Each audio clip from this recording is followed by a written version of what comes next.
ایک دفعہ کا ذکر ہے کہ اکاڑا کے گاؤں میں علی احمد نام کا ایک شخص رہتا تھا۔ وہ اپنی بیوی سے بہت محبت کرتا تھا۔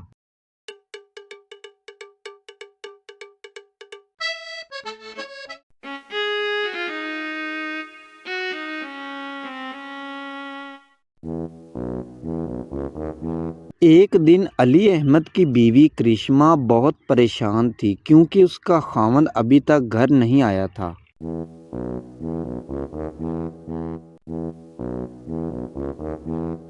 امی جان پلیز جلدی چلیں، کافی دیر ہو گئی ہے۔ کرشمہ گھر میں اکیلی ہوگی، پریشان ہوگی۔ شکر ہے آپ آ گئے، ویسے آپ کہاں مصروف تھے؟ میں ایک ضروری کام میں مصروف تھا۔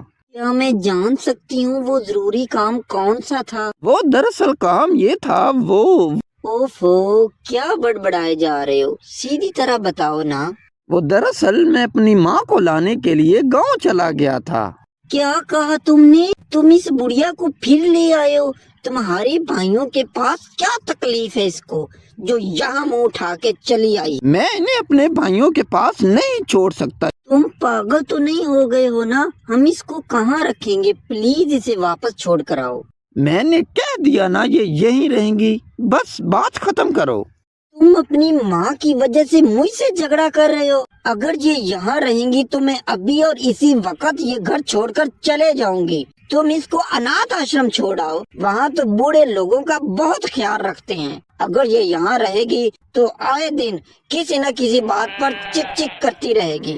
تمہاری ماں کو بھی شرم نہیں آتی؟ اس عمر میں اپنے بیٹوں پر بوجھ بن کر آ گئی ہیں۔ اس کی جگہ اگر میری ماں بھی ہوتی تو میں کبھی نہ رہنے دیتی۔ میری بات مانو، پلیز اسے واپس چھوڑ آؤ نا۔ بیوی ابھی جھگڑا کر ہی رہی ہوتی ہے کہ وہ عورت پلٹ کر سامنے آ جاتی ہے۔ امی جان آپ، مجھے تو لگا میری ساس ہوگی، اس لیے میں جھگڑ رہی تھی۔ ہاں بیٹی، تمہارے بھائی اور بھابھی نے مجھے گھر سے نکال دیا، یہ تو شکر ہے تمہارا خاوند مجھے یہاں لے آیا۔